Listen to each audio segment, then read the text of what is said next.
Right, said Fred, both of us together, one each end and steady as we go.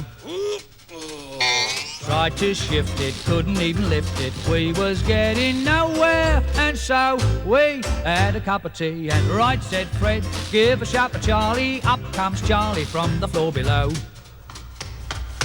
After straining, heaving and complaining, we was getting nowhere, and so we had a cup of tea. And Charlie had a think, and he thought we ought to take off all the handles and the things what held the candles. But it did no good, well, I never thought it would. All right, said Fred, have to take the feet off to get them feet off, wouldn't take a mo. Took its feet off, even took the seat off. Should have got us somewhere, but no. So Fred said, let's have another cup of tea, and we said, righto. All right, said Fred, have to take the door off, need more space to shift the so-and-so. Had bad twinges, taking off the hinges, and it got us nowhere, and so we had a cup of tea. And right, said Fred, have to take the wall down, that there wall is gonna have to go.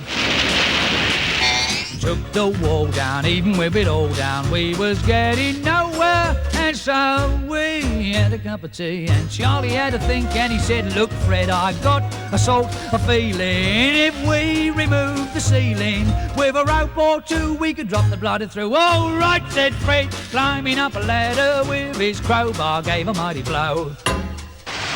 Was he in trouble? Half a ton of rubble landed on the top of his dome. So Charlie and me had another cup of tea, and then we went home. I said to Charlie, we'll just have to leave it standing on the landing, that's all. You see, the trouble with Fred is he's too hasty. Now, you never get nowhere if you're too hasty.